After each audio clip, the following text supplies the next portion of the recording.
Guys, তোমরা অনেকেই জানো না গুড় কি করে তৈরি করা হয়, স্পেশালি পাটালি গুড়। দেখতেই পাচ্ছ গাইস, গুড়টাকে লাল লাল করে চাল করে নেওয়া হয়েছে। কাজে গুড়টাকে রাউন্ড শেপ দেওয়ার জন্য বাটিগুলো সুন্দর করে সাজিয়ে নেওয়া হলো। গুড়টা যেন ঠিকঠাকভাবে উঠিয়ে নেওয়া যায়, এর জন্য এরা ভেজা কাপড় ইউজ করছে।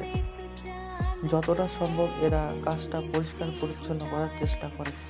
ভালো করে গুড়টাকে নাড়িয়ে নাড়িয়ে ঠান্ডা করে নেওয়া হচ্ছে যতটা সম্ভব। দেখতেই পাচ্ছ সামনে রাউন্ড শেপের বাটিগুলোতে গুড় ঢেলে নেওয়া হচ্ছে এক এক করে। গাইস, খেজুরের রস থেকে গুড় বানানোর প্রসেসটা যতটাও ইজি মনে হচ্ছে ততটা ইজি কিন্তু না। সরি আর সবটুকু দেখাতে পারলাম না পুরো গুড় বানানোর প্রসেসটা। আসলে অনেক ভোরেই এরা কাজগুলো শুরু করে দেয়। সত্যি কথা বলতে আমি এত সকাল সকাল ঘুম থেকে উঠতে পারি না। যাই হোক, বাটিগুলোকে এইভাবেই রেখে দেওয়া হবে অনেকটা সময় ধরে। একটা সময় পরে এগুলোকে তুলে নেওয়া হবে। যতটা সম্ভব তোমাদেরকে এই ভিডিওর মাধ্যমে দেখানোর চেষ্টা করেছি। ভালো লাগলে লাইক করতে হবে না, জানিও কমেন্ট করে কেমন লাগলো আমার ভিডিওটা। Thank you guys.